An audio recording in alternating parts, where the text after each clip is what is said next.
Could you be missing out on a blessing? Hang with me.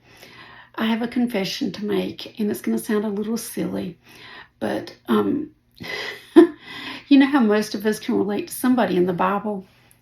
Well, the person I related to was Moses. Oh, it wasn't for any of the good things. It was because he's known for not being a good speaker. You see, Bible scholars actually believe that he probably had a stuttering problem. And I have a public speaking problem, a fear of public speaking, something that a lot of us have.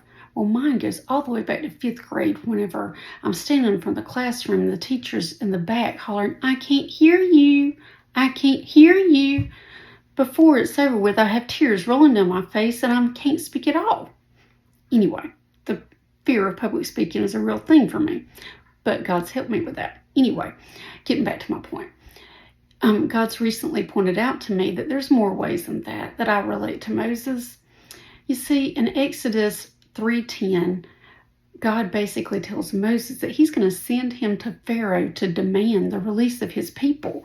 And Moses goes, "Who am I that you're going to send me to do something like that?" You know, I think a lot of us can relate to that. When God's trying to tell us to do something, you're like, "Who am I?" I think that's why God doesn't give us the big things. He only gives us pieces of things at one time. Anyway, Moses continues to give him excuse after excuse, and it rocks on to Exodus 4:13, a whole chapter later, that Moses finally tells him, "Just send somebody else, please." Well, God's furious about this. I believe he's really furious, not about all the excuses, excuse after excuse. I believe that he's furious with him because of the lack of faith he actually had in God, because God could have helped him with all that. He could have helped him have the courage. He could have helped him with his speech impediment.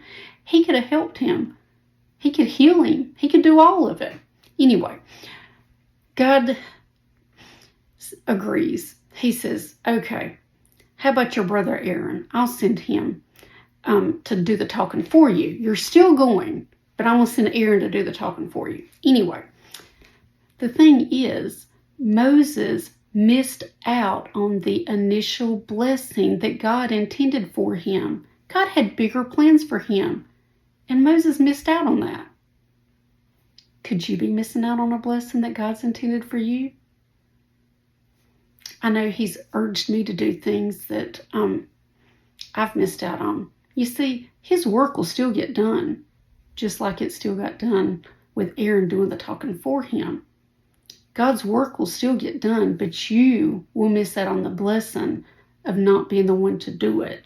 You see, sometimes those blessings are, when he gives you those urges, they're direct blessings to you. But sometimes he uses you to bless somebody else.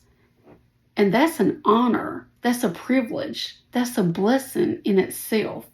I cannot describe to you the blessing of knowing that God used me as a vessel to help somebody else.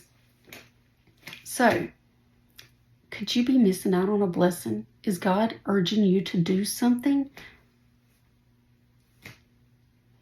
Don't procrastinate about it. He'll use somebody else, and you'll miss out on that blessing. Have a great day.